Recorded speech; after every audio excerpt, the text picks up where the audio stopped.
Un espace occupe sans doute une place privilégiée.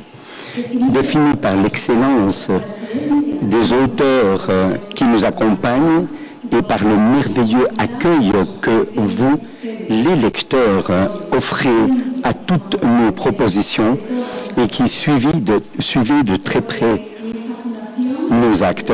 Car ici, dans cette fondation de trois cultures, nous vivons, ressentons et pensons la littérature méditerranéenne comme ce qu'elle est véritablement, quelque chose d'important qui nous unit à tous. Ouvrir un nouveau livre, c'est toujours commencer un voyage dans lequel les frontières se diluent et où nous partageons tous le même espace. Un espace pour la connaissance, pour la réflexion, pour explorer d'autres pays, d'autres sentiments, d'autres cultures, d'autres façons de voir les choses pour profiter de la lecture au-delà même de l'origine, de la langue ou de la religion de son auteur. La littérature, pour nous, est un pilier essentiel pour faire parvenir notre message de paix, de dialogue, de respect et de reconnaissance à l'autre, de l'enrichissement de ce que représente être différent. Et précisément aujourd'hui, cette fondation rend hommage à la culture avec des majuscules. Leila Slimani, et vous le connaissez toutes, est de loin l'auteure d'origine maghrébine la plus internationale, ambassadrice de la littérature française et conseillère du président Macron pour la francophonie.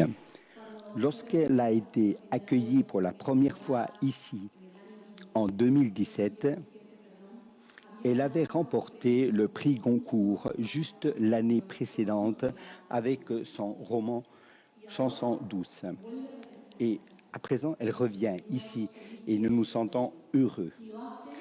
Et elle le fait avec Le Pays des autres, le premier volet d'une trilogie qui s'appuie sur l'histoire de sa famille. J'ai lu dans la presse nationale qu'elle a déjà terminé le deuxième volume et nous souhaitons déjà lire le deuxième et nous attendons également le troisième. Une trilogie qui s'inspire dans l'histoire de sa famille du Maroc des années 50 à nos jours, une œuvre dans laquelle elle aborde des thèmes ou des sujets essentiels tels que le colonialisme, le sentiment d'appartenance et le déracinement, l'éloignement et la fascination pour les autres. Des sentiments qui sont universels et qui, dans différents moments, on a tous senti à un moment donné. C'est pourquoi, à travers son ouvrage, on se sent tous concernés malgré nos vécus différents.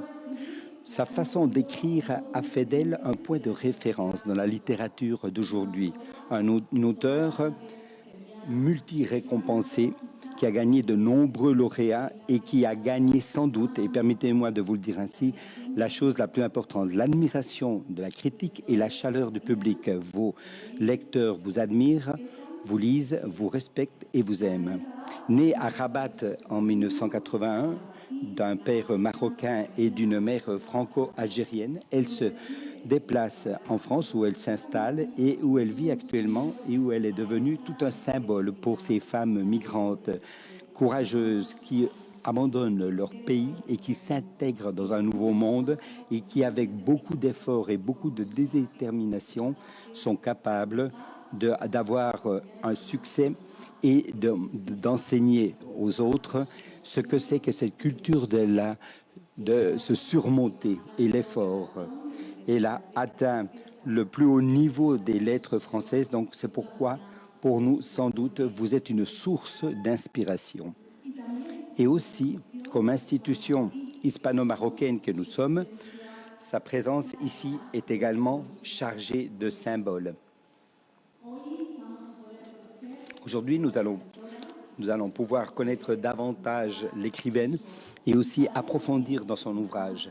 Et nous avons aussi pour cela une très bonne interlocutrice exceptionnelle aussi, la journaliste Marta Maldonado, une jeune journaliste, mais également avec une longue expérience, chef de section et coordinatrice du contenu de la délégation andalouse dans le quotidien La Razón. Je suis sûr qu'avec son professionnalisme, elle va nous permettre d'approfondir cet auteur qui nous fascine tant et aussi voir l'intérieur qui permet à Leïla écrire avec autant de dons. C'est pourquoi maintenant je crois que nous attend un moment fascinant. Je suis absolument convaincu que vous tous, vous allez pouvoir profiter de ce moment. C'est notre raison d'être, amener de la culture de qualité, offrir des propositions pleines de suggestions, mais surtout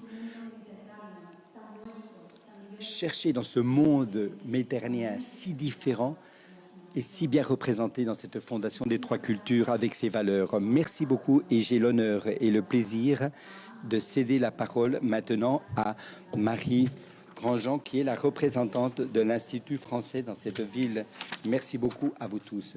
S'il vous plaît, Marie Grandjean-Mazat.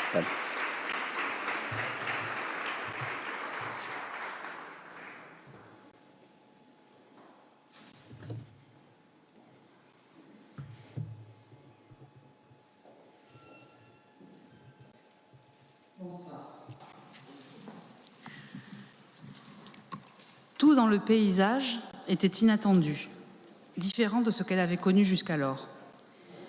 Il lui aurait fallu de nouveaux mots, tout un vocabulaire débarrassé du passé pour dire les sentiments, la lumière si forte qu'on vivait les yeux plissés, pour décrire la stupeur qui la saisissait, jour après jour, devant tant de mystères et tant de beauté. Rien, ni dans la couleur des arbres, ni celle du ciel, ni même le goût que le vent laissait sur la langue et les lèvres ne lui était familier. Tout avait changé.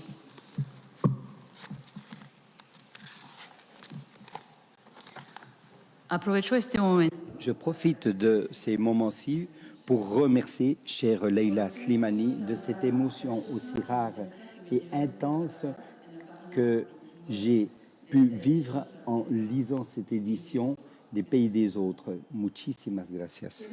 Grand merci. Je tiens également à vous remercier de votre présence ici à Séville et qui s'inscrit dans un voyage que vous avez commencé à Madrid dans un contexte aussi difficile de pandémie dans lequel nous vivons, avec les limites de mobilisation que nous souffrons, votre présence est encore plus chère et nous allons en profiter au maximum. Je tiens à remercier la Fondation des Trois Cultures de la Méditerranée avec des salutations très sincères à sa directrice, Concha, qui aime tellement la culture. Et aussi merci à toute l'équipe, également Olga Cuadrado et Gemma Arcos, et un remerciement également à Monsieur le Consul Général qui est aussi avec nous ce soir.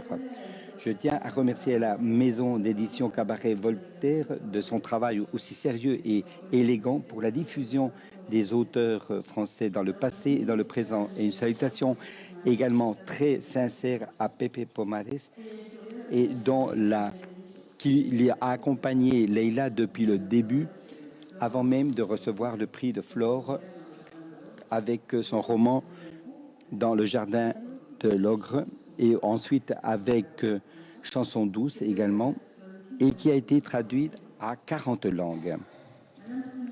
Madame Slimani est une femme avec autant de talent, d'engagement, de lutte féministe.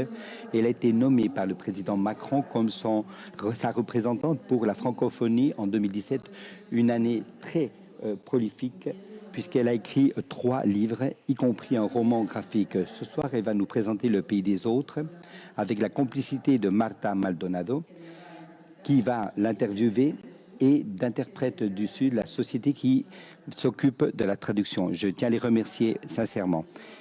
Et à présent, toute autorité, et à vous tous, merci beaucoup de votre présence parmi nous.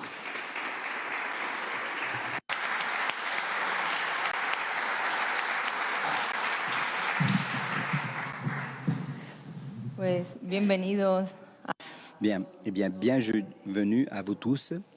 Et j'étends effectivement les remerciements à la Fondation des Trois Cultures, et précisément pour le fait de maintenir la culture comme cela a été démontré dans cette pandémie aussi dure, aussi difficile, mais qui C'est la raison pour laquelle cela est aussi nécessaire pour pouvoir articuler une société dans laquelle personne ne se sente qu'il vit dans le pays des autres. Parce que l'histoire racontée par Leila Slimani est une histoire sur le Maroc, une histoire sur votre propre famille, mais surtout, c'est la grande, comme cela se passe dans la grande littérature, c'est un voyage à l'intérieur de l'âme humaine. Veuillez nous dire d'abord comment est apparue cette idée de ce livre qui est très différent aux autres livres que vous avez écrits. Pourquoi votre famille et pourquoi maintenant? Bonsoir à tous. D'abord vous dire que je suis très très heureuse d'être ici. Ça fait presque 1 an que je ne suis pas allée au Maroc et vous me donnez un petit peu de Maroc. Donc c'est comme si j'avais pu rentrer un peu chez moi et je me sens toujours chez moi en Andalousie. Donc je vous remercie d'être là. Ce livre, il est venu de plusieurs désirs différents. D'abord, depuis toujours, j'ai regardé ma famille et en particulier mon grand-père et ma grand-mère comme des personnages de romans. J'ai la chance d'avoir grandi dans une famille où on racontait beaucoup d'histoires, où on parlait beaucoup. Pendant les dîners, pendant les vacances, on parlait. Et puis surtout, ma grand-mère était une conteuse incroyable. Et quand j'étais enfant, quand on se mettait au lit, elle mettait par terre des draps. Il fait très très chaud à Meknès, un peu comme à Séville. Donc elle mettait des draps qui étaient mouillés pendant l'été. Et puis tous les enfants se couchaient et elle nous racontait des histoires. Alors souvent des histoires terribles qui faisaient très peur, mais aussi beaucoup d'histoires sur sa propre jeunesse. Et ma grand-mère était très menteuse, parce que je pense que beaucoup de choses qu'elle nous a racontées n'étaient pas vraies, mais ça nous fascinait beaucoup. Par exemple, mon grand-père avait une grande cicatrice sur le ventre, et un jour je lui ai demandé « Mais pourquoi papy a cette cicatrice sur le ventre ?» Je savais que mon grand-père avait fait la guerre. Et elle m'a dit, ton grand-père, un jour, il s'est battu avec un tigre dans une forêt en Allemagne et il a fini par tuer le tigre, mais avec sa griffe, le tigre lui a ouvert le ventre. Et moi, je suis allée à l'école et j'ai dit à ma maîtresse, ah, mon grand-père, il s'est battu avec un tigre en Allemagne. Alors évidemment, elle m'a expliqué qu'il n'y avait pas de tigre en Allemagne, mais j'ai trouvé ça merveilleux. Je me suis dit, comme c'est merveilleux de pouvoir raconter des histoires comme ça. Et donc, pour moi, mes grands-parents, c'était mes grands-parents, mais en même temps, c'était des personnages de romans. Et ma grand-mère, j'imaginais l'Alsace qu'elle me racontait, son arrivée au Maroc, tout ça, et j'avais envie de le partager. Et il y a aussi autre chose, c'est que moi, j'ai toujours été une très grande lectrice depuis toute petite, et je lisais des romans colombiens, des romans russes, des romans américains, et j'ai le désir que peut-être un jour, quelque part, en Espagne, en Russie, ailleurs, quelqu'un lise un roman marocain, et que ça le transporte comme moi m'ont transporté les romans que j'ai lus de l'ailleurs. Donc écrire comme ça une saga qui lui permette de découvrir un pays, une culture, des personnages, une façon de vivre, des couleurs, toute une sensualité. Donc je pense que c'est ça qui m'a donné envie de me lancer là-dedans. Vous disiez effectivement ces premières lectures d'enfants où véritablement vous commencez aussi à construire un écrivain. Et dans ce livre, eh bien, aussi se combine un peu cette tradition, mais c'est pas la tradition française dans ce cas-là, même pas maghrébine. Vous avez dit aussi à un certain moment, vous étiez fatigué qu'on écrive le Maroc depuis une perspective qui peut-être est idéalisée ou qui revient comme un scénario des Mille et une nuits. Et le Maroc est le grand méconnu, n'est-ce pas? En Espagne aussi a fait partie de ce protectorat. Et c'est aussi le Maroc, le grand pays méconnu, aussi pour l'Occident, aussi proche que nous sommes du Maroc. Bien sûr.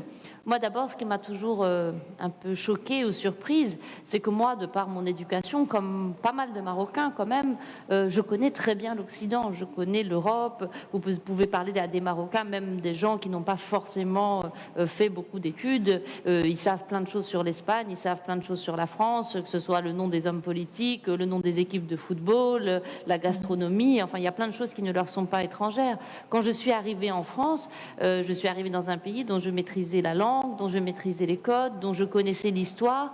Et c'était étrange parce que eux me regardaient comme une étrangère, alors que moi, j'avais l'impression d'en savoir beaucoup sur eux, beaucoup plus que eux n'en savaient sur moi. Donc j'avais envie de leur faire connaître le Maroc et surtout de raconter le Maroc. Enfin, c'est ce que j'essaye de faire dans ce roman, avec beaucoup de modernité. C'est-à-dire de ne pas raconter les 1001 nuits et les crimes d'honneur et le sang et tout. De montrer que le Maroc est un pays, non seulement un pays moderne, mais un pays traversé par des grandes questions universelles. Et puis un pays complexe. Un pays qui est ouvert sur le monde depuis des siècles, un pays qui a rencontré la colonisation portugaise, espagnole, française, dont les Marocains ont voyagé, et on a eu des corsaires qui ont fait le tour du monde. Donc raconter un Maroc qui n'est pas un pays fermé sur lui-même, dans lequel on se contenterait de décrire les harems et les palais, et puis un monde paysan enfermé dans l'archaïsme, mais vraiment raconter ce Maroc qui vit au rythme du monde. Et puis montrer aussi que, je pense que c'est important de montrer que être marocain, ça n'est pas seulement être musulman. Aujourd'hui, l'Occident a un rapport avec le Maroc où on ne nous définit qu'à travers la religion. Nous sommes des êtres politiques, nous sommes aussi des êtres historiques, nous sommes des êtres sociaux. Nous vivons dans un... Voilà, nous avons une histoire, nous vivons dans un temps long. Nous ne sommes pas définis que par nos croyances. Et si on ne nous définit que comme ça, on ne peut pas comprendre la complexité de ce qu'on est. On a traversé des choses extrêmement complexes et passionnantes d'ailleurs. On a une architecture, on a une gastronomie, on a un humour, on a énormément de choses et je trouve que c'est très très important de cesser de nous définir entièrement comme musulmans. Ne pas oublier de nous redonner le droit à l'histoire et le droit à l'historicité. Si vous voulez nous comprendre, il va falloir faire un petit effort. Ça n'est pas si simple. Mais moi, c'est cet effort qui me fait du bien et qui me motive. Ce livre s'appelle Le pays des autres, et moi, depuis que je suis enfant, je vis dans le pays des autres. Parce que je suis lectrice, parce que je suis écrivain, et parce que je trouve que l'altérité, c'est la chose la plus merveilleuse du monde. J'aime les autres, j'aime la différence, ça ne me fait pas peur, je n'ai pas peur d'être une étrangère, je n'ai pas peur de ne pas comprendre. J'aime entendre des gens parler devant moi une langue que je ne comprends pas, je trouve que c'est un son merveilleux. Je ne ressens pas de douleur ou de peur par rapport à ça. Et je trouve que, surtout après la crise qu'on vient de vivre, je pense que vous serez tous d'accord avec moi qu'on a le désir des autres, on a envie de voir les autres, de les toucher, de les entendre. Donc c'est aussi pour ça que j'écris. Je lis une phrase qui... N'oubliez jamais qu'après une crise politique et pour que les droits des femmes soient remis en état de jeu, il nous faut être surveillants et continuer toute la vie. Une phrase de Simone de Beauvoir, c'est ça. Très connue donc. Et où l'on dit, femmes d'aujourd'hui, on peut dire non seulement les femmes, mais n'importe quelle... qui se trouve au sein de cette différence et qui sort de ces valeurs hommes occidentales, par exemple. Au Maroc, quand votre grand-mère Mathilde, n'est-ce pas, dans le roman aussi, elle voyage, elle vient depuis la France, elle a grandi en France, avec cette modernité que cela bien, comporte dans les années 50, elle connaît un soldat marocain qui est en train de défendre les intérêts de la France. Apparaît là le premier conflit, n'est-ce pas? Elle tombe amoureuse et elle va vivre avec lui presque sans le connaître à ce Maroc qu'elle avait imaginé, n'est-ce pas? Et elle n'est pas consciente de ce changement. Et quand elle arrive là-bas, premier choc brutal de culture. Ce choc, votre grand-mère vous l'a transmis, c'est quelque chose que vous avez imaginé? Des deux, j'ai compris très vite que, enfin, d'après les histoires que m'a racontées ma grand-mère, que évidemment, quand elle est arrivée avec le caractère qu'elle avait, ça a forcément provoqué des frictions avec mon grand-père. Ce qu'il faut imaginer, c'est qu'à la fin de la Seconde Guerre mondiale, quand mon grand-père qui sort d'un camp allemand, donc là, je vais dire plutôt Amine, le personnage, parce que Amine n'est pas mon grand-père, c'est le personnage du roman. Mais quand il sort de ce camp, il arrive dans ce village, c'est la fin de la Seconde Guerre mondiale, le monde est sans dessus-dessous. Toutes les règles, tout ce qui existait avant, tout a été remis en question. Il faut s'imaginer que ces hommes qui étaient basanés, qui étaient dans des costumes de spahi, avec le sarouel, avec le tarbouche, etc., ces hommes qui étaient vus quelques années auparavant comme des indigènes, comme des sauvages, vont devenir des héros. ils deviennent les héros de la libération. Dans les petits villages d'Alsace, les gens sortent des drapeaux pour les remercier de les avoir libérés. Et d'un coup, c'est toutes les valeurs qui sont remises en question. Donc, quand il se marie avec cette femme, au départ, ça lui paraît naturel, il est amoureux d'elle, il se marie avec elle et il va la ramener avec lui. Mais dès qu'elle arrive, il se rend compte que cette femme est gênante, elle ne comprend pas comment ça marche dans ce pays. D'abord, elle est très grande, elle fait 20 cm de plus que lui, elle est blonde, elle a les yeux verts, donc les gens la regardent, les gens la remarquent. En plus, elle parle tout le temps. Elle veut tout le temps des choses, elle veut sortir, elle veut s'acheter des vêtements, elle veut donner son avis. Quand elle exprime le fait qu'elle trouve ça pas normal que sa belle-mère reste dans la cuisine pendant que les hommes mangent assis. Et d'un coup, cet homme se dit, mais pourquoi je me suis mariée avec une étrangère? Est-ce que je suis fou? Et en même temps, il a un désir de modernité. Et ça aussi, c'est quelque chose qui est très important, c'est de montrer que... notamment dans une période comme la colonisation, ce qui est terrible, et Frantz Fanon et tous les grands écrivains qui ont travaillé sur la colonisation le montrent, c'est que vous êtes coupé en deux. Vous avez des désirs qui sont contradictoires. À la fois, vous avez envie de défendre votre culture, son authenticité, vos traditions, et en même temps, vous aspirez à la modernité, à l'émancipation, à la liberté. Est-ce que vous devenez un traître en le faisant, c'est-à-dire en défendant la liberté? Est-ce que vous êtes obligé de défendre votre culture et vos traditions pour être un vrai nationaliste? Donc je pense qu'aussi tous ces gens se sont retrouvés divisés. Et la dernière chose, c'est que Mathilde, elle va se rendre compte aussi qu'il y a des femmes marocaines, notamment le personnage de Selma, sa belle-sœur, qui elles aussi ont envie d'être libres, qui elles aussi ont envie d'égalité, ont envie de vivre des histoires d'amour. Sauf que pour elles, malheureusement, ça va être très difficile, voire impossible. Selma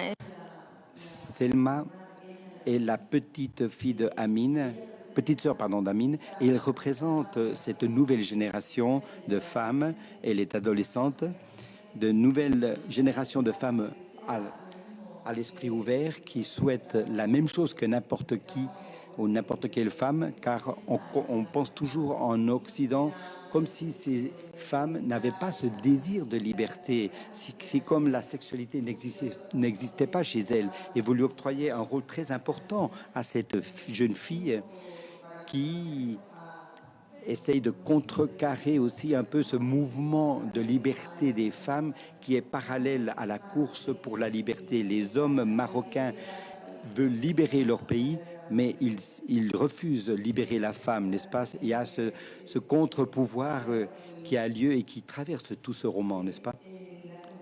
Les contradictions qu'ils vivent eux-mêmes, pas seulement de lui, Amine aussi, est quelque chose de très bien reflété. Ces contradictions de l'homme qui souhaite avoir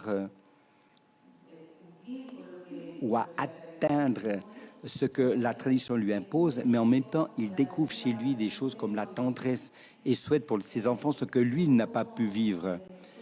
Cela a été difficile pour vous de transmettre cela parce que ce n'est pas facile de transmettre comment l'homme pouvait se sentir piégé par la société et ce qu'il souhaitait lui-même. Et c'était un défi de réussir à raconter ça. Ce que j'ai voulu raconter, c'est ce que provoque l'humiliation. Moi, je me suis toujours intéressée aux mécaniques de domination et je suis persuadée qu'un homme qu'on humilie, c'est un homme qui humiliera. Un homme qu'on domine, c'est un homme qui aura envie de dominer. Et j'ai beaucoup étudié justement la façon dont les hommes, juste après la colonisation, ont reporté finalement l'humiliation qu'ils ont subie de la part des colons. Très souvent, ils l'ont reporté sur leurs femmes, sur leurs sœurs, sur leurs filles. C'est-à-dire qu'à l'intérieur de la maison, cet homme qui à l'extérieur est humilié, est tutoyé, est toujours appelé Mohammed, est déconsidéré ou traité avec condescendance, mais quand il rentre chez lui, il est le chef. Et là, il peut dominer, là, il peut donner des ordres, et personne ne peut le remettre en cause. Et en même temps, ça n'est pas aussi clair que ça reste ambigu, parce que par exemple, il s'est marié avec une femme européenne, et il se dit quand même que c'est merveilleux, qu'il accède à une forme de modernité. Il voit sa fille, et sa fille, il a envie qu'elle soit libre, il a envie qu'elle fasse des études, il a envie qu'elle devienne quelqu'un. Effectivement, il découvre un peu la tendresse que lui, il n'a pas connue. Il découvre, par exemple, ce que c'est de parler. Sa femme, à table, elle veut que pendant le dîner, on parle. Lui, il a l'habitude, dans sa famille, moi, la famille de mon grand-père, les repas, personne ne parlait. C'était une famille très austère. Les hommes, ils étaient assis. Mon arrière-grand-mère, elle était dans la cuisine. Personne ne parlait. Et ma grand-mère, elle parlait tout le temps. Et des gens, ils ne comprenaient pas pourquoi elle avait ce truc de vouloir parler, comment c'était ta journée.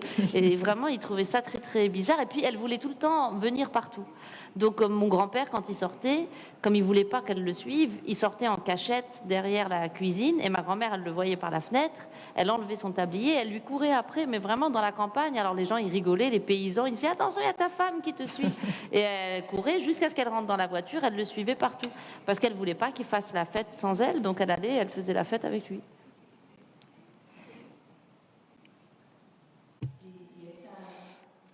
Et cette fille, cette première fille qu'ils ont, qui sera ensuite votre mère, cette fille représente aussi la fusion définitive entre les deux mondes, c'est-à-dire elle bouge entre deux religions, elle vit entre deux religions, elle a deux manières contrecarrées de vivre, elle prie aussi la Vierge Marie, elle se sent catholique, mais elle a aussi une connexion très ferme avec son pays également. Et les événements qui arrivent, elle a 7 ou 8 ans, et les événements qui surgissent dans son pays, malgré qu'elle vit isolée quand elle va à l'école ou à la ville, lui font sentir qu'elle doit prendre des décisions, n'est-ce pas, qu'elle doit choisir et qu'elle doit prendre une position dans un camp ou dans l'autre, parce que sinon elle va jamais appartenir à... Et c'est un métissage que vous-même vous avez vécu et que vous avez défendu dans votre littérature, et personnellement vous l'avez défendu comme un drapeau positif, n'est-ce pas, que ce métissage? Parce que finalement, il semblerait qu'il faut choisir. Il y a encore des gens qui disent vous devez choisir votre camp. On vous demande souvent de choisir. Les gens vous demandent souvent, par exemple, de faire des pourcentages. Vous vous sentez plus marocaine, plus française, ça n'a aucun sens. On coupe pas son identité comme des parts de gâteau. Moi, je dis toujours, je me sens 100% française et 100% marocaine. Et ça ne rentre pas du tout en contradiction l'un avec l'autre. Effectivement, cette petite fille, elle va comprendre du fait de ce conflit qui commence à monter, et puis des nationalistes qui commencent à se battre pour l'indépendance du Maroc. Comme beaucoup d'enfants, d'abord, elle a le désir d'appartenir. Quand on est petit, on souffre beaucoup d'être mis à l'écart, d'être un paria, d'être marginalisé. On a envie d'avoir des amis, on a envie d'appartenir à une bande, on a envie d'être populaire. Et cette petite fille, donc, elle veut appartenir. Et puis, elle veut comprendre, parce que comme beaucoup d'enfants aussi, quand il y a un conflit, elle veut savoir de quel côté sont les gentils et de quel côté sont les méchants. Et ce que j'essaye de montrer dans ce livre, c'est que, évidemment, si je le dis comme ça va vous paraître pas politiquement correct. Évidemment que je suis absolument contre la colonisation. Mais il faut imaginer que dans cette époque, pour les gens qui vivaient dans le présent de cette époque, il y avait des Marocains qui étaient amis avec des Français. Il y avait des gens qui se connaissaient, qui étaient amis, qui avaient des relations amoureuses, sociales, etc. Donc le monde des bons et des méchants, on ne pouvait pas établir une frontière aussi facile que celle que nous, avec le recul, on peut établir aujourd'hui. Aujourd'hui, on peut tout à fait dire, bien sûr, les colons étaient des mauvaises personnes, et puis c'est simple à dire. À leur époque, c'est très différent. Et c'est ce que j'essaye de montrer, c'est que le présent est toujours ambigu, est toujours flou, est toujours gris, que c'est facile de dire 50 ans plus tard, il fallait faire ci ou il fallait faire ça. Mais dans le quotidien de nos vies, en fait, on ne sait jamais comment on doit agir. On essaye de faire de son mieux avec les informations qu'on a. Et parfois, on ne choisit pas le bon camp, on ne prend pas la bonne décision. Et pour un romancier, son but n'est pas de juger des personnages, n'est pas de dire qui a bien fait, qui n'a pas bien fait, mais d'avoir un peu d'indulgence et d'essayer de comprendre ce qui a pu amener une personne à être dans ce camp ou plutôt dans l'autre. Et dans le cas de mes personnages, eux, ils vont faire le choix de ne pas choisir.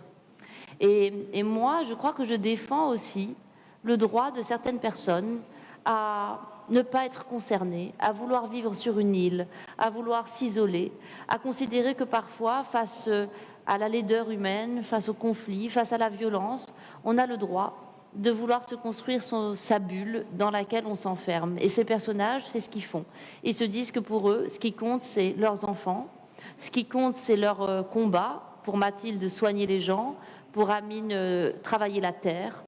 Et c'est ça qui compte pour eux. Et d'ailleurs, la terre est très importante dans le livre. Et moi, mon grand-père, qui était vraiment un paysan, il m'a emmené beaucoup avec lui sur ses terres. Alors on allait voir les oliviers, il m'expliquait tout pendant des heures. À l'époque, ça m'ennuyait beaucoup, mais maintenant, quand j'y pense, je me dis que j'ai eu beaucoup de chance. L'irrigation et le truc et le goutte à goutte. Et à l'époque, je trouvais pas ça très rigolo. Mais il avait vraiment ce rapport très fort avec la terre. Et il me disait, la terre, c'est pas comme les colons qui disent la terre, elle est à moi, ou les nationalistes qui disent cette terre est à moi. C'est juste que il se reconnaissait dans cette terre et il voulait nourrir les gens et il voulait la faire fructifier. Il voulait que les paysans soient moins pauvres. Il voulait que les gens soient dignes. Et c'est en ça que voilà, je voulais aussi rendre hommage à la terre et aux paysans, parce que sans les paysans, on ne serait pas grand-chose. En tout cas, on n'aurait rien à manger. Et ce monde paysan, c'est un monde qui me fascine beaucoup.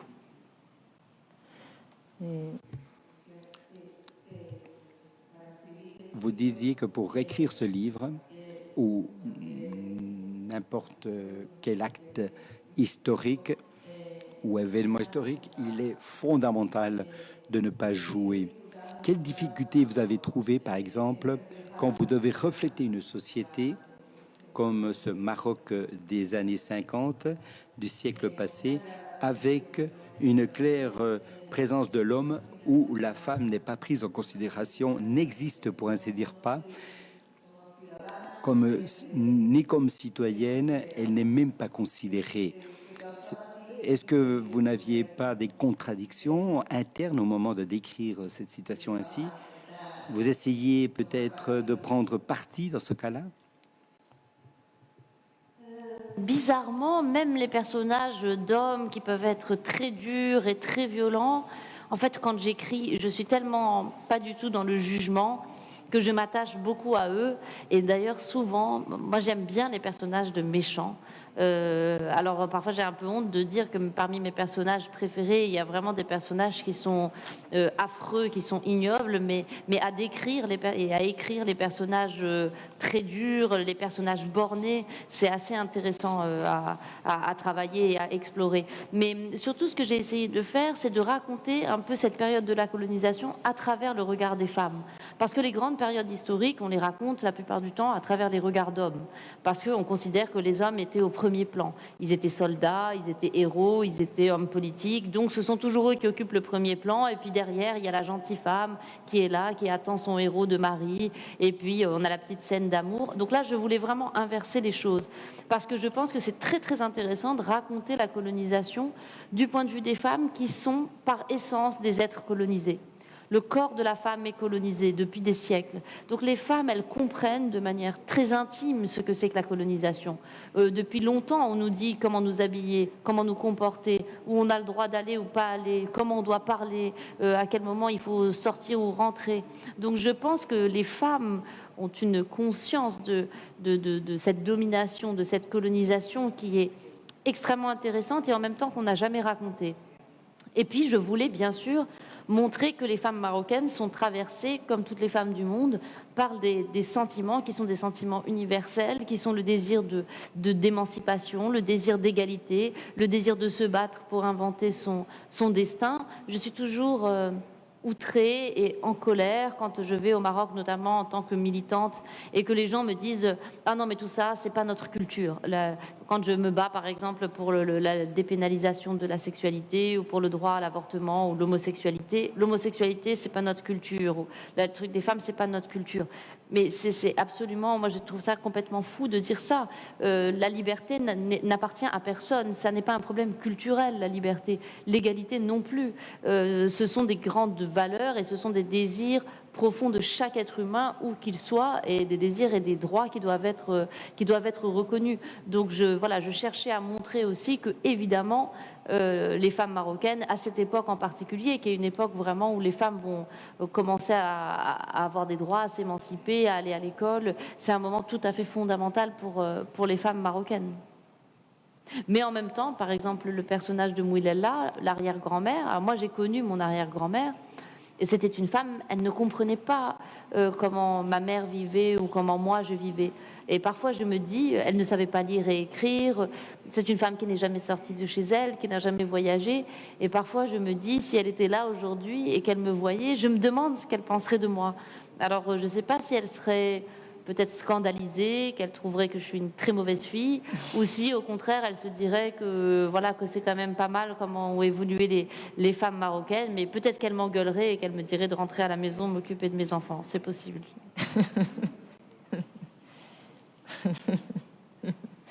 Está.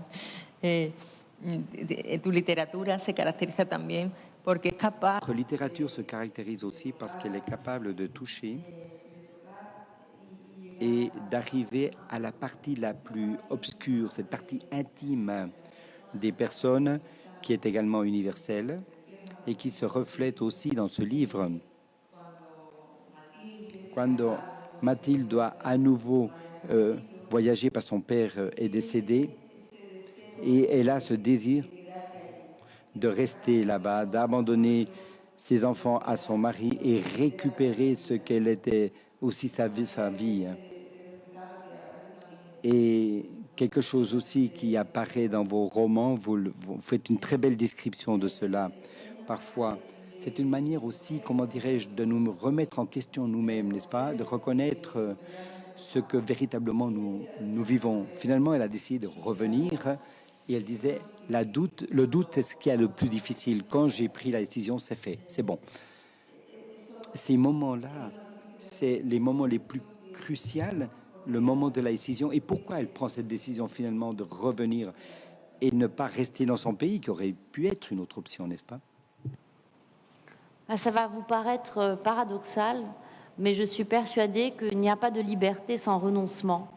On ne peut pas être libre si on n'est pas capable de renoncer. Quand on veut avoir tout et quand on veut faire tout, quand on n'a pas la capacité de faire des choix, on ne peut pas être libre. La vie est faite de choix, on doit prendre des directions à un moment ou à un autre. Et si on n'est pas capable à un moment d'assumer ses choix et donc de renoncer, on ne peut pas être libre. Et puis toute liberté existe avec une forme de contrainte aussi. Dans ce passage-là, Mathilde part, elle laisse derrière elle ses enfants et son mari. Et effectivement, elle est traversée par ce désir à un moment de ne pas revenir et d'abandonner ses enfants. Je pense que beaucoup plus de mères qu'on ne le dit sont parfois traversées par cette idée. Et si d'un coup j'étais plus mère? Ça ne veut pas dire qu'on a envie de vraiment les abandonner, mais c'est que parfois on s'est dit, si pendant 24 heures, si pendant 48 heures, je pouvais redevenir celle que j'étais avant, si d'un coup j'avais cette liberté de pouvoir vivre ma vie sans conséquence, de n'exister plus que pour moi. Moi, par exemple, quand j'ai eu mon fils, la première chose que j'ai pensée quand j'ai vu le bébé, immédiatement, je me suis dit, maintenant, je ne peux plus mourir. C'est bizarre, mais c'est la première pensée que j'ai eue. C'est que j'étais obligée de tout faire pour vivre, pour survivre. Je devais faire attention à moi parce qu'il fallait que je vive pour cet enfant. Et donc, je pense que beaucoup de femmes sont traversées par moments par cette pensée fugace qui est en même temps une pensée dans laquelle on se sent très, très coupable. Et évidemment, c'est pour ça qu'elle y retourne. C'est pour ça qu'elle décide de ne pas rester là-bas, parce que c'est très difficile d'abandonner ses enfants, voire impossible. C'est un choix tellement tragique que je pense qu'elle est incapable de faire ce choix. Simplement, elle prend la décision de ne plus se poser de questions. C'est-à-dire, une fois qu'elle a fait ce choix, elle décide de retourner et de vraiment appartenir à ce pays, de devenir profondément la mère de ses enfants, de tout son cœur, et de ne plus avoir de doute. Voilà. Ce sujet de la maternité apparaît également dans les deux autres romans. Et il y a un courant également d'écrivains qui essayent de refléter la femme en la faisant sortir de cette vision unique de la maternité, en lui octroyant ces doutes qui peuvent surgir et qui, tout au long de l'histoire et de la littérature, et on les a quelque peu oubliés parce que cela a été écrit par des hommes et ils ne connaissaient pas ou ne pouvaient pas concevoir cette manière et ces sentiments. Croyez-vous qu'on est en train effectivement d'arriver où la culpabilité qu'elle ressent par exemple dans la chanson Douce, la culpabilité qu'elle ressent parce qu'elle souhaite revenir au travail, parce qu'elle se sent étouffée par un monde accompagné de tous les aléas du bébé et reconnaître cela. C'est une grande avancée, vous croyez-vous, qu'elle est importante? Cette culpabilité a-t-elle disparu? Disparu. Elle n'a pas disparu du tout. Simplement, je pense que maintenant, on est capable de mettre des mots dessus. Et puis, grâce à la littérature, grâce au cinéma, grâce à toutes ces femmes artistes qui essayent d'explorer à la fois le sentiment de la maternité, mais aussi qu'est-ce que ça signifie socialement de devenir une mère. C'est ça qui est très intéressant. Moi, je me suis rendu compte de toutes les conséquences que ça a eu sur ma vie concrète. C'est-à-dire que d'un coup, vous êtes... je vais dire quelque chose qui est un peu bizarre, mais la maternité, c'est une condamnation à perpétuité. Une fois que vous êtes mère jusqu'à votre mort, quoi. C'est fini la liberté. La libertad, c'est fini. Donc, toute votre vie, vous êtes... voilà, quelqu'un est dépendant de vous et vous êtes dépendant émotionnellement de cette personne. Et puis, on attend de vous, on attend de la mère un amour sacrificiel, inconditionnel. Une mère, de toute façon, la seule chose dont elle a envie, c'est le bonheur de son enfant. C'est tout ce qui compte pour elle. Tout le reste, elle oublie. Elle n'a plus de désir, une mère. Une mère, elle n'a aucun égoïsme. Une mère, c'est gentil et c'est doux et ça veut tout donner à son enfant. Et en fait, moi, non. Moi, je suis une femme hyper égoïste et j'ai toujours considéré que mais vraiment un des combats féministes les plus importants, c'est le combat pour l'égoïsme. Moi, je ne veux pas faire plus, parce que les femmes veulent toujours plus. Moi, je veux moins. Moi, je veux faire beaucoup moins. Je veux faire moins le ménage, moins la cuisine, moins m'occuper des enfants. Je veux rentrer chez moi, m'asseoir sur le canapé et demander qu'est-ce qu'on mange. Et je trouve que voilà, ça devrait être normal que moi aussi je puisse faire ça. Et surtout, je ne veux pas me sentir coupable. Et je pense que c'est vraiment fondamental de dire aux femmes que c'est pas grave de ne pas être parfaite, c'est pas grave de ne pas plaire à tout le monde, c'est pas grave d'être jugée par des gens qui vont penser que vous êtes une mauvaise mère, une mauvaise épouse et que vous êtes égoïste et que vous voyagez trop. Parce que si, au bout du compte, vous avez le sentiment que vous êtes une femme libre, vous avez tout gagné.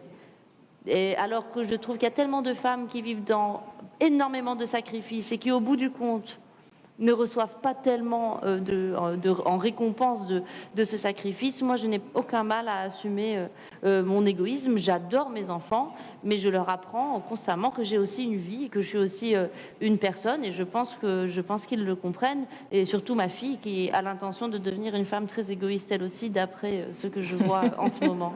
Elle a un très bon égoïsme, ma fille. Yo tengo aquí a mi hija. Moi, j'ai ici ma fille et c'est vrai que la condamnation, c'est vrai, c'est une condamnation douce, c'est vrai, mais c'est nécessaire. C'est vrai que les femmes, c'est notre génération, nous devons vivre aussi de cette manière-là, sans culpabilité, avec le désir de, si le repas n'est pas prêt, eh bien, j'ai lu il n'y a pas très longtemps une étude qui a été faite dans une université américaine. Ils ont pris 5 petits garçons, 5 petites filles. Et ils leur ont dit, vous allez tourner une pub pour des yaourts. Et les enfants étaient très contents. Ils ont mis la caméra et ils ont demandé aux enfants de manger le yaourt devant la caméra en souriant. Dans le yaourt, ils ont mis du sel. Les 5 garçons, en mangeant le yaourt, ont craché le yaourt, ont dit « Ah, c'est pas bon ». Les 5 petites filles ont mangé le yaourt en souriant jusqu'au bout. Voilà, il faut cracher le yaourt, mesdames, il faut cracher le yaourt. Hay que escupir, sí. Leïla, cette photo est une photo de famille, n'est-ce pas? C'est votre mère, c'est votre grand-mère, n'est-ce pas? Et ce monsieur-là que je ne connais pas, mais qui reflète aussi, n'est-ce pas, aussi la partie occidentale et les deux cultures qui s'unissent avec ces costumes occidentaux et les traits marocains. Vous êtes en train d'aborder cette trilogie, donc après, je crois que ce sera votre mère qui va être la protagoniste, et là, vous allez aussi rentrer dans cette partie. Comment vous allez nous raconter ce travail que vous allez aborder dans ce prochain livre? Prochain livre, je m'intéresse surtout aux années 60-70, et là je pars beaucoup plus dans la fiction, parce que c'est bien sûr les années d'études de mes parents, etc. Mais j'ai voulu mettre plus d'éléments historiques, donc j'ai inventé beaucoup de personnages, j'ai inventé beaucoup d'éléments. Ce qui m'a beaucoup plu dans ce travail sur la fin des années 60, c'est que c'est vraiment un moment où le Maroc va être une véritable éponge et va être influencé par tout ce qui se passe autour de lui dans le monde. C'est le Maroc des hippies, le Maroc où les étudiants dans les universités sont très influencés par la gauche, on milite pour la Palestine, on milite contre la guerre au Vietnam, on écoute de la musique qui vient du monde entier, on écoute du jazz, on écoute du rock, on danse, en particulier sur la côte, parce que je me concentre beaucoup sur la côte ouest du Maroc, entre Rabat et Casa, on danse dans les boîtes de nuit. Il y a vraiment une sorte d'âge d'or qui ne va pas durer très longtemps, mais un âge d'or pour la jeunesse marocaine qui a accédé aux études supérieures, qui s'imagine un avenir radieux. Et il y a le basculement dans les années de plomb avec la répression qui va avoir lieu après les attentats contre Hassan II. Donc c'est vraiment une interrogation sur cette génération finalement de 68, post-68, qui a dû renoncer en partie à ses idéaux, et une réflexion sur voilà, qu'est-ce qu'aurait été le Maroc si finalement cette génération avait pu aller au bout de ses désirs de liberté, d'ouverture, de cosmopolitisme.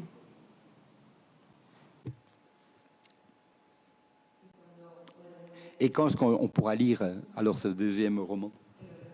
C'est ce qui nous intéresse d'ailleurs, n'est-ce pas? Il est pratiquement fini, je vais le rendre bientôt et il sortira en France en janvier prochain. Donc après, voilà, il faut demander à Cabaret Voltaire quand est-ce qu'ils vont le traduire. ¿Y cómo fue ese? Et vous avez grandi donc au Maroc et ensuite vous êtes parti en France faire des études à Paris, n'est-ce pas? Comment est-ce que vous avez vu personnellement cette transition? Vous disiez que vous vous sentiez un peu des deux côtés, des deux camps, mais je pense que cela devait être très différent, n'est-ce pas, d'une société à l'autre. Quel a été le grand changement pour vous? Le premier grand changement, c'est de pouvoir sortir de chez moi, me balader dans la rue sans que personne me regarde, m'asseoir sur une terrasse, commander un verre de vin, fumer une cigarette, lire mon livre et passer la journée comme ça sans que personne ne me demande rien. Ça, c'est quelque chose que je ne pouvais pas faire à Rabat. Et c'est quelque chose que j'adore et qui est très important pour moi. Pour moi, c'est très important l'errance, de pouvoir d'abord être anonyme et ensuite, pour une femme, de pouvoir errer, de pouvoir vivre dans une ville où vous allez d'un point à un autre.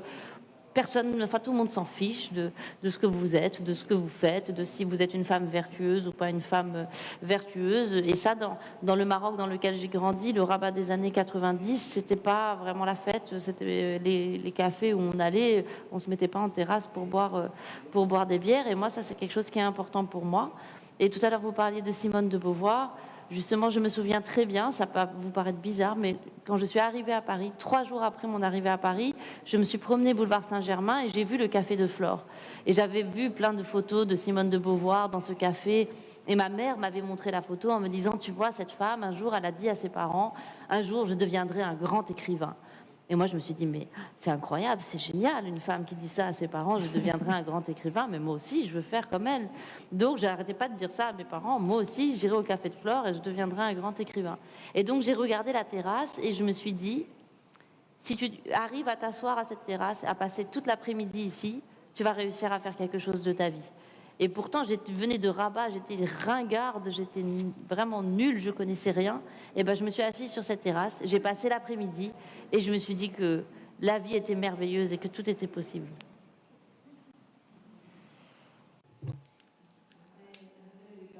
Avant de vous consacrer à la littérature pleinement, vous avez également travaillé comme journaliste. D'ailleurs, je crois qu'il y a une partie dans vos romans qui touche ce que c'est qu'une chronique. Et il me semble, quand je lis par exemple Chanson douce, ce démarrage qui nous rappelle à la chronique d'une mort annoncée donc de Garcia Marquez, où on est frappé par... Vous racontez d'abord ce qui s'est passé, le bébé est mort. Vous commencez comme ça. Donc là, vous avez carrément... Le premier coup de feu sonne. Et maintenant, vous commencez à évoquer tous les événements qui ont entouré et qui ont conduit à ce fait si majeur et terrible. Vous sentez aussi de cette manière-là que le journalisme est très ancré profondément dans votre littérature aussi? Oui, sans doute, mais peut-être plus dans la capacité d'observation. Le journalisme m'a beaucoup appris à observer, à être patiente, regarder une situation, essayer de l'analyser selon différents points de vue. Mais je pense que plus le temps avance et plus j'écris de la fiction et plus finalement je pense que je m'éloigne dans l'écriture du journalisme. J'ai envie d'aller de plus en plus vers une écriture très très romanesque avec du souffle. Ce qui me plaît vraiment dans l'écriture de la saga, c'est vraiment ça. Même si, par exemple, là, pour ce livre et pour toute la trilogie, je passe des heures et des heures à lire des articles de cette époque. Et c'est très intéressant de voir même le style du journalisme dans les années 60, 70, par exemple, qui n'a rien à voir avec celui d'aujourd'hui. Donc, je cherche toujours l'inspiration beaucoup dans la presse et dans les journaux. Je trouve que c'est une très, très bonne source d'inspiration parce qu'il y a beaucoup de petits détails et un romancier, il a besoin de détails. Quand vous écrivez des romans historiques, ce qui est très embêtant, c'est que vous prenez des rendez-vous avec des historiens, donc vous leur demandez de vous raconter, je sais pas, l'année 69, alors ils vous parlent que de politique et de trucs. Et vous leur dites, non, moi je veux des détails, je veux savoir comment les gens se déplaçaient, qu'est-ce qu'ils mangeaient, quelle était la couleur des murs. Enfin, vous avez besoin de choses très, très concrètes. Et pour un romancier, les détails, c'est le plus important. La historia de lo cotidiano, ¿no? Que es realmente lo que se había abandonado. L'histoire du quotidien, n'est-ce pas, qu'on avait abandonné et ce qui fait véritablement l'histoire. Et pour terminer, puisque maintenant on va ouvrir un tour de parole, je voudrais revenir au présent, à l'actualité en Europe. On est en train d'observer depuis quelques années. La France aussi vit cela. Et c'est quelque chose qui est présent aussi bien en Europe qu'aux États-Unis, un mouvement de refus et de rejet à l'immigration, des mouvements populistes qui sont en train de criminaliser celui qui est différent, cette peur de ne pas comprendre la langue, comme vous disiez, de cohabiter avec quelqu'un dont son nom, on ne sait même pas comment le dire. En Espagne aussi, on est en train de criminaliser malheureusement les mineurs qui voyagent et qui croisent avec beaucoup de danger ces 14 kilomètres qui séparent l'Espagne du Maroc. Que croyez-vous qui est en train de provoquer tout cela et comment freiner cette tendance, ces mouvements depuis votre point de vue de criminaliser? J'aurai un grand avenir, hein. Moi je ne sais pas, je n'ai pas la solution. Je ne peux qu'observer avec beaucoup de tristesse et un immense sentiment d'impuissance ce qui est en train de se passer, mais qui se passe des deux côtés de la Méditerranée, hein, parce que cette montée du conservatisme et de ce qu'on appelle en Europe l'extrême droite existe des deux côtés. Vous savez, même au Maroc, moi je trouve que la société est beaucoup plus conservatrice qu'avant, elle est plus fermée qu'avant, c'est aussi une société qui est devenue plus dure. Comment lutter contre ça? Moi, je crois que c'est d'abord un combat contre l'ignorance qu'on doit mener. Je pense qu'on souffre d'un manque terrible d'intelligence. On est quand même abruti par un nombre de bêtises. Et tout à l'heure, je vous parlais du désir de vivre sur une île ou dans une bulle. Moi, honnêtement, j'ai envie de vivre dans ma bulle, en lisant des livres, en lisant de la poésie, tellement je me sens submergée par la stupidité ambiante. Je crois qu'on est aussi très abîmé par cette obsession aujourd'hui, les réseaux sociaux, la rapidité, les informations les unes après les autres, et les polémiques les unes après les autres, et il faut tout le temps avoir un avis. Or, pour être intelligent, l'intelligence et le savoir supposent le temps, et suppose la patience, et suppose de se taire. À un moment, il faut se taire, écouter, apprendre, lire, mais ce truc de vouloir tout le temps parler, donner son avis, être présent, se montrer, se mettre en scène, je crois que c'est en train de vraiment nous tuer. Moi, j'ai quitté complètement les réseaux sociaux, je ne m'informe pratiquement plus, je vis avec les sœurs Brontë et Emily Dickinson, et je me sens très très bien comme ça. Je suis épuisée par cette espèce de société de la pulsion où on passe son temps à dire n'importe quoi, et par le fait aussi qu'on n'est pas révolté par l'absence totale d'intelligence dans le monde dans lequel on vit, et par cette violence et ces insultes constantes, et on juge tout le monde, et celui-là pourquoi il a fait ci, celui-là pourquoi il a dit ça, mais que chacun vive sa vie. Vivre et laisser vivre, c'est quand même la chose la plus fondamentale, que les gens vivent leur vie et qu'ils laissent les autres la vivre.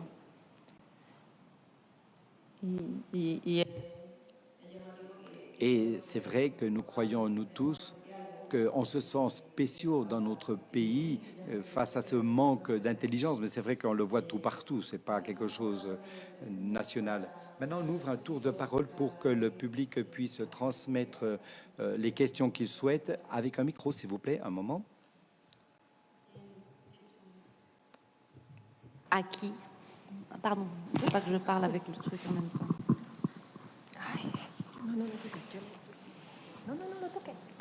Ah, que no lo toco. Non, il ne faut pas toucher le micro. Parlez simplement. Bien, alors bonsoir. Bienvenue à Séville. Je voudrais vous dire que le livre est spectaculaire. J'ai énormément apprécié. J'ai beaucoup apprécié ce livre. Elle doit éloigner son écouteur du micro. Excusez. Voilà. Et je voudrais vous féliciter parce que sur des questions aussi simples que ce petit morceau où Amine va chercher un arbre de Noël parce qu'elle souhaitait vivre ce Noël alsacien, et comment lui-même il a pris des risques, et comment son propre voisine a compris pourquoi on lui avait ôté ce sapin. Ça, c'est spectaculaire. Ce passage m'a semblé extraordinaire, et je tenais à vous dire que j'ai beaucoup apprécié votre livre, de même qu'avec les autres, mais celui-ci a une sensibilité et un bon goût. Franchement, merci, mille merci. Merci beaucoup. Il n'y a rien de plus merveilleux pour un écrivain que de réussir à faire partager ses émotions. Et cette histoire, c'est une histoire que j'ai imaginée, pour le coup, qui n'est pas vraie, mais ma grand-mère adorait Noël. Et la chose qui lui restait de l'Alsace, c'était Noël. Et donc, quand j'étais petite, dans la maison qu'ils avaient dans la campagne, on organisait des Noëls magnifiques avec toute ma famille. Et par exemple, même mon père, qui était marocain, musulman, il adorait aller dans les Noëls de ma grand-mère. Et ça avait un côté parfois presque ridicule, parce qu'elle habillait les dames qui travaillaient chez elle, elle les habillait avec des tenues alsaciennes, elle faisait des gâteaux alsaciens, et mon grand-père acceptait de se déguiser en Père Noël, et il montait sur un âne. Et il faisait chaud et tout, donc il montait sur l'âne, et parfois l'âne ne voulait plus avancer, il arrivait avec les cadeaux, donc il fallait lui tordre la queue, et l'âne se mettait à hurler. Et nous, on trouvait toujours ça très bizarre que le Père Noël arrive sur un âne. Et donc c'était des Noëls très étranges, mais effectivement, ils essayaient de trouver, comme il n'y avait pas de sapin, ils essayaient de trouver un arbre pour remplacer, donc ils coupaient les cyprès dans la campagne, et mon grand-père lui faisait toujours des merveilleux Noëls pour lui rappeler son pays. Oui, alors bonsoir. Je vais poser la question en français, ce sera traduit, je suppose, en espagnol. Donc moi, je n'ai pas lu votre livre, mais j'ai bien envie de le lire désormais. Et vous avez dit au début de votre intervention que votre grand-mère avait des talents de conteuse. Et je voulais savoir si c'était propre à elle ou si justement ça fait partie d'une tradition marocaine d'oralité. Et si oui, dans quelle mesure l'oralité et la transmission orale est importante dans la culture marocaine? Merci. Ah, bien sûr, la tradition. La culture marocaine, on a une culture de l'oralité, du conte, du récit. Le récit peut se faire d'ailleurs par la musique, par la chanson populaire, par plein de moyens différents. Ensuite, je dirais qu'il y a des différences selon les familles. Mais moi, dans ma famille, c'était vraiment une famille où on aimait raconter. On aimait raconter des histoires. J'avais une tante aussi qui a inspiré le personnage de Selma, qui était extrêmement drôle. Donc on faisait beaucoup aussi d'après-midi où les femmes se retrouvaient entre elles pour c'était pas par ségrégation, mais par plaisir. En fait, on se retrouvait entre nous. Et les femmes, quand les hommes ne sont pas là, ont une très très grande liberté de parole. Mais alors vraiment presque un peu trop. Parce que moi, j'avais 5-6 ans. Je me souviens d'avoir entendu des trucs sur la sexualité et tout, mais vraiment qu'on n'oserait pas normalement dire devant un enfant. Mais alors, elles en avaient rien à faire. Et donc, elles parlaient très crûment des hommes et qu'est-ce qu'ils lui avaient fait, comment ils l'avaient trompé et tout. Et toujours des histoires. Elles nous transmettaient énormément d'histoires aussi sur le passé, sur leurs ancêtres. Et moi, je pense que c'est une des plus grandes chances dans la vie que d'avoir accès au récit. Le récit, c'est fondamental. Sans récit, même un pays, une société, une famille n'existe pas sans récit. Qu'est-ce que c'est une famille sinon des histoires qu'on a en commun, qui nous font rire, des anecdotes qu'on connaît tous et il suffit de se regarder pour immédiatement ressentir une complicité. Qu'est-ce qui fait un pays? C'est des histoires communes. Pour moi, ça n'est rien d'autre. Et c'est pour ça que je crois que ceux qui racontent des histoires, ceux qui transmettent, ceux qui sont dans le récit, sont absolument fondamentaux et il faut continuer à défendre la force du récit. Vous savez, moi je vais beaucoup dans les écoles et je vais beaucoup dans les écoles, notamment dans des milieux populaires et défavorisés. Et je vois beaucoup d'enfants qui ont du mal avec l'écriture, avec la lecture. Et la dernière fois, dans une classe, je leur dis combien d'enfants ici ont des parents qui leur lisent des histoires le soir? Il n'y en a pas un qui a levé la main. Et vous voyez, rien que raconter des histoires à ses enfants, c'est très très important, parce que c'est lui apprendre d'abord le son de la langue. Qu'est-ce qu'on peut faire avec une langue? Avec une langue, on peut faire rire, on peut séduire, on peut convaincre, on peut faire des très mauvaises choses aussi. On peut convaincre, mais dans un mauvais sens. Mais quelqu'un qui ne maîtrise pas la langue, qui ne maîtrise pas le récit, pourra jamais être profondément un citoyen. Parce que pour être un citoyen, il faut pouvoir convaincre, être convaincu. Il faut pouvoir faire la différence entre la démagogie, le populisme et des discours qui sont des discours creux et le vrai sens de la langue, la poésie, la vraie émotion. Donc voilà, moi je défends de manière très très forte la nécessité de transmettre des histoires et en particulier à nos enfants. Continuer à raconter des histoires à nos enfants. Leila, yo tengo una pregunta. Leila, j'ai aussi une question parce qu'on est en train de retransmettre cela par YouTube, Instagram et nous avons une question de Fernandez qui demande quel devrait être le rôle des penseurs, des écrivains pour pouvoir mettre fin à ces vagues de xénophobie avant qu'il ne soit trop tard. Je dirais que la question, c'est pas le rôle des écrivains, c'est le rôle des lecteurs. Parce que nous, on a beau écrire des livres, c'est aux lecteurs ensuite de faire des choses. Moi, je pense que la littérature ne change pas le monde, mais les lecteurs de romans peuvent peut-être changer le monde.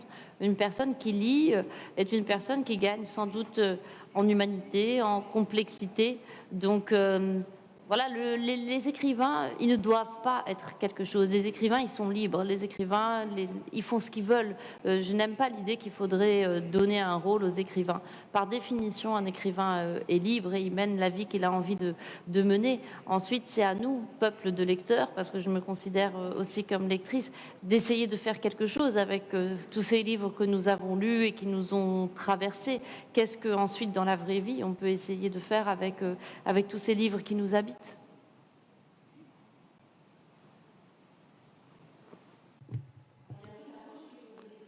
Solamente la parte izquierda que hace pregunta, la parte derecha no hay pregunta, ¿no? ¿Dónde c'est où?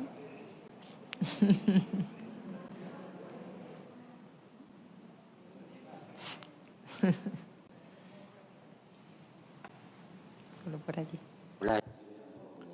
Oui, moi non plus, j'ai pas eu l'occasion de lire ce livre, mais je le ferai. Je voudrais...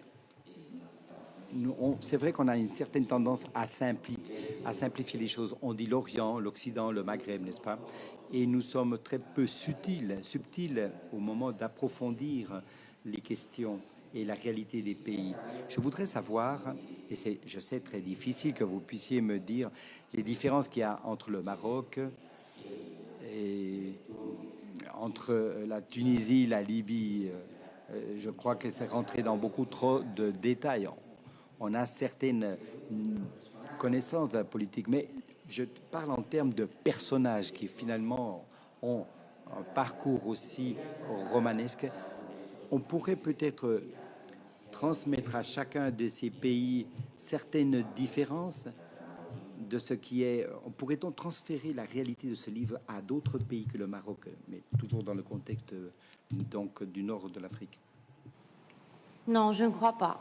Je pense que vraiment le Maroc a une histoire tout à fait singulière. Par rapport aux autres pays du Maghreb, c'est une évidence pour plein de raisons. Le Maroc est un pays qui a résisté aux colonisations diverses pendant des siècles.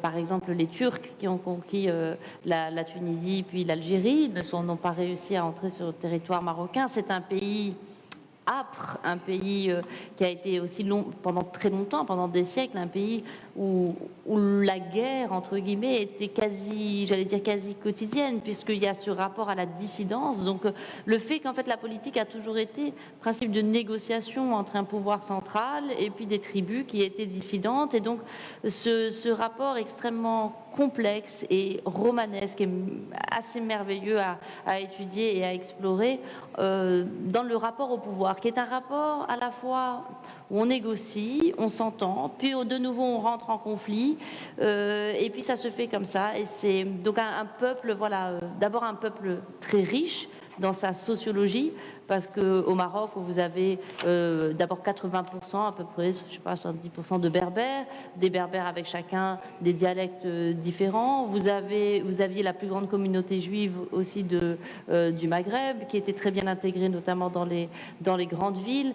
Et puis un État central très fort, parce que c'est le pays qui a la monarchie la plus ancienne, une des plus anciennes du monde, et qui évidemment a participé à créer une civilisation, un pays tout à fait différent de l'Algérie ou de la Tunisie, par sa taille, par sa position géographique aussi. Vous disiez Orient-Occident. Moi, je défends toujours l'idée, ça va paraître bizarre, mais on me dit toujours « Alors, toi, Leïla, qui est une orientale ?» Mais moi, je ne suis pas une orientale. Je ne fais pas de la danse du ventre, je ne porte pas des voiles de couleur et je ne parle pas comme les Libanais. Je suis marocaine et Maghreb, c'est l'Occident. Et nous sommes un pays, au fond, assez occidental. C'est-à-dire on est un pays vraiment tourné vers l'ouest.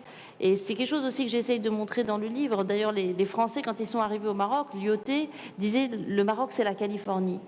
Il disait vraiment, il y a quelque chose de l'ordre de la Californie au Maroc, c'est un pays de pionniers, c'est ce pays ouvert vers la mer, il y a aussi cette beauté, cette douceur de vivre. Donc oui, il y a quelque chose d'assez occidental en fait dans le Maroc, et il y a un rapport à l'Europe qui est très très ancien.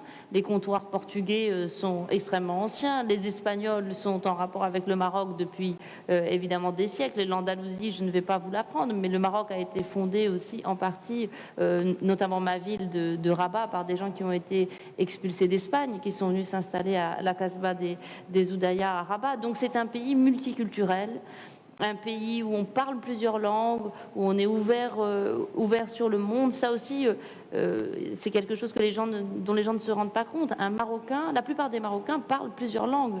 C'est quelque chose qui est presque dans notre ADN. Donc un pays d'une très très grande richesse et puis d'une grande âpreté aussi parfois, enfin qui est très résistant. Voilà, très résistant à ceux qui veulent le pénétrer, le conquérir, le dominer. Je pense que ça n'est pas gagné. Voilà.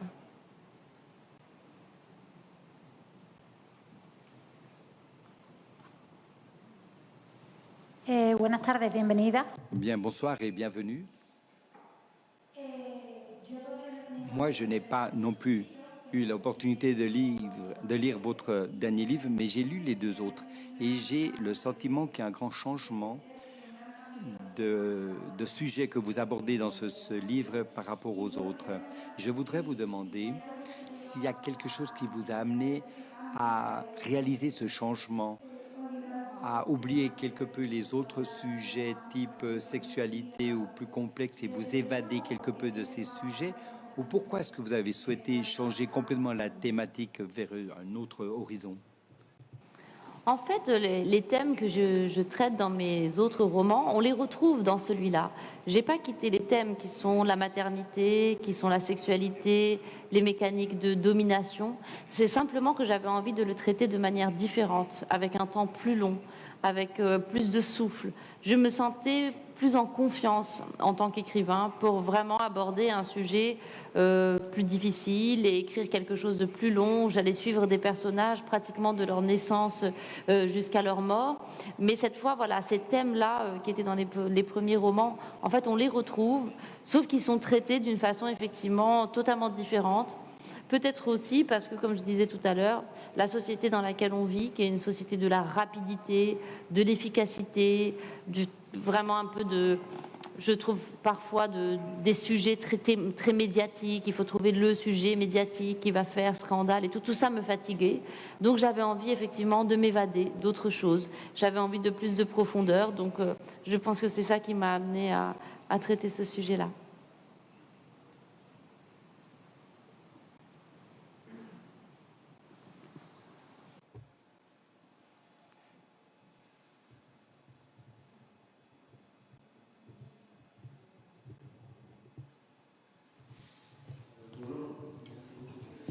Là. Alors, en tant qu'étudiant marocain étranger, donc en France, j'étais particulièrement interpellé quand vous avez dit que l'identité marocaine ne doit pas se définir radicalement par la croyance musulmane. Mais vous ne pensez pas tout de même que l'idée serait de trouver un équilibre entre un certain conservatisme et des traditions et aussi une volonté de modernité et d'ouverture sur le monde? Non, ce que je voulais dire, c'est que les Occidentaux souvent ne nous définissent que comme des musulmans. C'est-à-dire ils ne voient pas que nous ne sommes pas définis seulement par une religion. Et, par exemple, ils pensent que tous les musulmans sont les mêmes. Ils ne se rendent pas compte qu'un Algérien, c'est pas un Marocain, un Tunisien, c'est pas un Libanais, un Égyptien n'a rien à voir avec un Libyen. Mais parce qu'on est musulman, on serait mis tous dans le même sac et on serait tous pareils. Ce que je pense important, c'est de restaurer à chacun son historicité, sa singularité, son histoire, là d'où il vient, tout ce qu'il a hérité de ses ancêtres. Ensuite, évidemment, je ne parlais pas du tout du rapport entre la modernité, une forme de laïcité. Bien sûr, je pense qu'il faut qu'on trouve un équilibre aujourd'hui entre... Enfin, même, pour dire tout à fait honnêtement, moi, je suis favorable à une forme de laïcité, en tout cas à une sécularisation.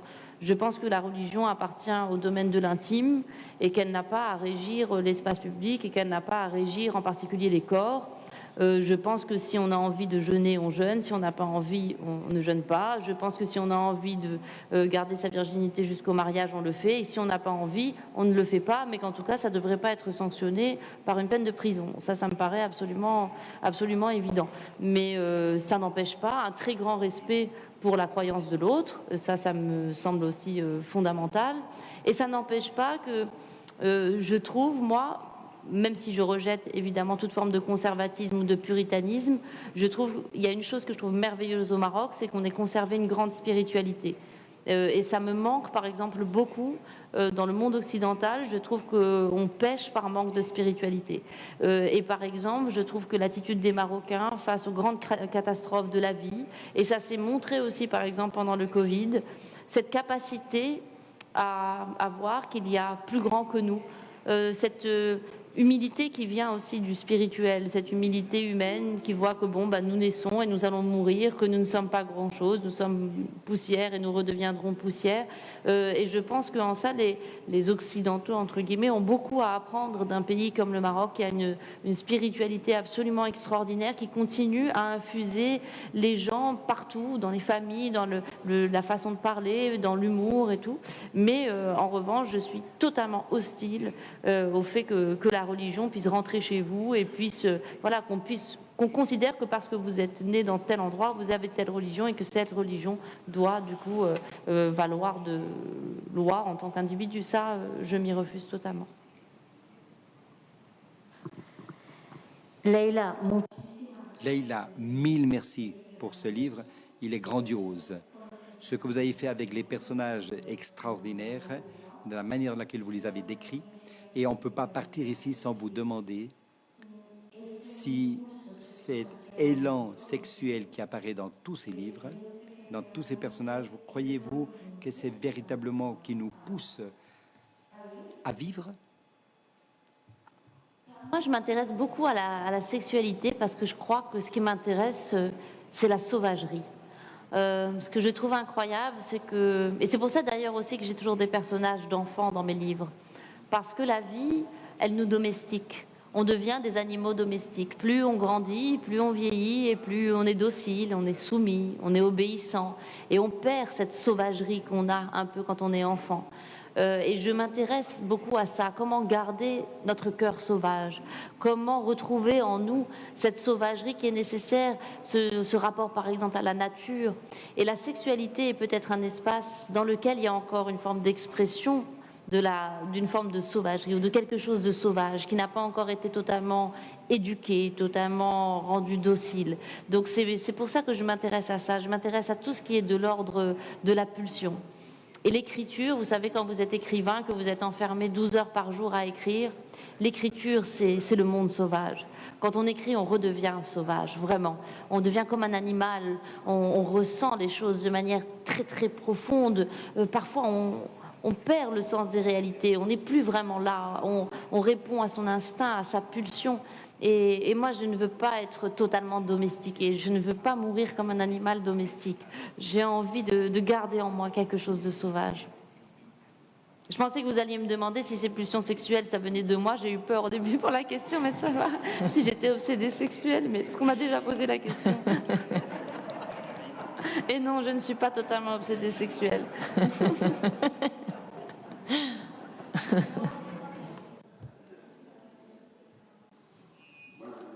Bon, je crois... Un moment, s'il vous plaît. Je crois que je suis obligé d'intervenir. Ce matin, on me demandait à la télévision de Malaga, êtes-vous optimiste? Ce qui se passe actuellement dans la société, croyez-vous qu'avec la pandémie, qu'on peut être optimiste? Moi, j'ai beaucoup profité cet après-midi, j'ai joui. Merci beaucoup. Parce que d'abord, vous avez été très courageuse, Leïla. Je ne sais pas si la spiritualité et ce livre et vous-même se sont unis dans cet espace, parce que d'un coup, beaucoup de débats que l'on trouve avec des langages violents, que pour être libre, vous devez renoncer, mais vous ne souhaitez pas renoncer. Si vous sentez français ou marocain, ou espagnol ou pas espagnol, quand le récit, au-delà des guerres et des actes, recherche les petits récits, la grand-mère dans la cuisine, la cigarette et la bière sur une terrasse, je ne sais pas, rentre ici un langage qui n'a rien à voir avec ce que les gens vivent et souffrent aujourd'hui. La question, êtes-vous un influenceur ou non? Vous êtes heureuse parce que vous faites du maquillage, vous êtes la reine des réseaux et tous les jugements que l'on souffre et les préjudices que l'on vit, et vivre ici la reconnaissance de l'autre, l'égalité, la diversité, que la maternité ne doit pas vous enfermer dans le foyer, mais que vous pouvez travailler et aimer également votre enfant et que cet enfant défende sa liberté, ce sont des paroles si belles et vous l'avez fait avec une simplicité telle. Franchement, la modératrice, je ne sais pas si elle a également contribué à cela, en faisant des questions très difficiles, sans doute, que je ne saurais franchement comment répondre. D'abord parce que je ne suis pas écrivain, mais continuez à écrire, je vous en prie, Leïla. Et nous, les lecteurs, nous aurons la responsabilité de traduire cela dans notre vie, parce que cela nous fait beaucoup de bien. Et ces messages aujourd'hui ne sont pas la mode, sachez-le. La télévision donne des nouvelles sans cesse, sans les chercher une profondeur, parce qu'on est constamment dans un monde où on ne voit que des ennemis et des adversaires. C'est pourquoi aujourd'hui c'est si important. Veuillez continuer à écrire, Leïla. On peut faire une collecte collective, je vous en prie, pour vous soutenir. Continuez à écrire, je vous en prie. En vérité, ça a été très courageux entre cultures, le Maroc, que d'autres vont par d'autres voies. Et moi aussi, j'ai vécu à un certain moment en voyant les problèmes, mais aussi en sachant la sagesse et la spiritualité que j'ai pu percevoir aujourd'hui, parce que je l'ai aussi vécu à Chaouane. Merci, mille merci. Mais vous savez, c'est surtout que j'ai une chance immense. J'ai la chance de faire le plus beau métier du monde. Je suis passionnée par mon métier. J'aime la littérature plus que tout au monde. Et la littérature, elle ne mourra jamais. Parce que, comme le disait très bien mon ami Salman Rushdie, à la fin, même s'il ne nous reste plus que notre corps, eh bien, on prendra des gouttes de sang et on écrira des mots sur notre peau. Parce que la littérature et la liberté, elles sont profondément liées. Et moi, j'essaye toujours d'enseigner aux gens, et à mes enfants en particulier, que rien ne vaut la liberté. Et la liberté, c'est pourquoi je disais être capable de renoncer, parce que la plupart des gens préfèrent la sécurité à la liberté. La plupart des gens préfèrent le confort financier à la liberté. C'est facile de répondre aux ordres et d'être soumis et tout. Mais embrasser la liberté vraiment, embrasser la vie dans ce qu'elle a de hasardeux, de risqué, de dangereux, accepter d'aller vers des autres que vous ne connaissez pas. Eh bien moi, vous savez, par exemple, je dis toujours ça aussi à mes enfants, toute ma vie j'ai fait confiance aux inconnus. Et la plupart du temps, j'ai eu raison. Je fais confiance aux inconnus, je fais confiance aux gens que je ne connais pas, que je ne comprends pas, qui n'ont pas la même classe sociale que moi, qui ne parlent pas la même langue que moi. Et mes éditeurs, ils sont témoins de ça. Je peux faire la fête avec n'importe qui jusqu'à 6 heures du matin. C'est ce que j'aime le plus dans la vie, faire la fête et écrire des livres. Donc je suis très heureuse parce que je pense que c'est vie pour faire la fête et écrire les livres. Il n'y a pas mieux. Merci beaucoup. Hoy no vamos a poder.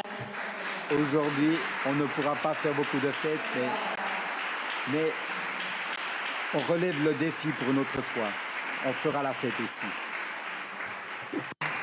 Si digo que no vamos a poder. On ne pourra pas faire beaucoup de fêtes puisque nous avons un couvre-feu, mais on fera quelque chose sans doute. Un grand merci une fois de plus. Leïla, c'est un plaisir de vous écouter autant que de vous lire et merci d'être cette voix où tant de personnes on se reconnaît. Ici se reconnaissent ici non seulement les femmes mais aussi les hommes parce que vous touchez des sujets universels et toujours très collés à la réalité. Nous espérons vous voir prochainement à Séville, mais avant, il y aura une signature de livres, n'est-ce pas? Nous avons ici un stand avec des livres. Toute personne qui souhaite prendre effectivement et acheter un livre avec une signature tout un prix concours et de tous les prix que vous allez gagner à l'avenir. Le Nobel, on est encore un peu éloigné, mais j'espère voir votre nom écrit là parce que je crois très sincèrement dans votre carrière parce que vous allez dans la bonne direction. Et mille merci une fois de plus et merci à vous tous.